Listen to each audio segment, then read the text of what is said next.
Is this a safe space for me to reveal to you how Onijah, you know, the lady who flew all the way to Pakistan to find love, allegedly, is all a PSYOP? Just let me know, because I'm about to go in.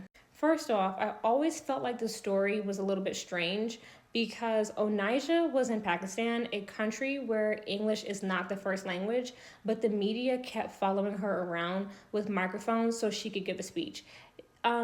If that's fact, these people don't even really know what she's saying or what she's asking for. So the fact that the media gave her so much attention was just a bit weird. And then not only did the Pakistani media give her attention, the American media gave her attention too.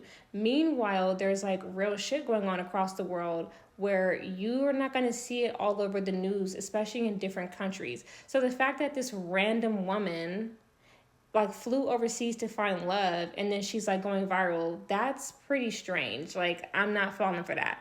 On to the finding love aspect of this psyop, allegedly, because we cannot address Onijah without talking about that. So the whole basis of her going viral, again, is she met some 19-year-old Pakistani boy online and flew to his country to marry him. Y'all don't understand how that has a connection to the passport bros. Black people over the last 5 years in particular, with the rise in podcasts, have thought that it's a good idea to get online and express their relationship woes. Talking about all that's wrong with the dating pool, talking about hypothetical situations, talking about 50-50 and their preferences and BMs and baby daddies and like all this other ghetto ridiculous shit. Right? That's been going on in the Black community. Dr. Bryant and all these like different relationship gurus have popped up, you know, to talk about Black people and relationships. And there's been a whole movement of Black men who are fed up and they're going overseas to find love, also called passport bros. So that's happening. And now you have this Black woman who has followed suit by going overseas to what? Find love. Because this is all a part of a scheme to make it seem like Black people finding love amongst each other in America is impossible. It's so impossible. It's such a dream. It's such a pipe dream that in order to achieve any kind of healthy romance, you need to either date outside your race or you need to fly way across the seven seas. Y'all gotta peep that. Like, I'm catching on to that. Like, she is pushing an agenda. Just pay attention.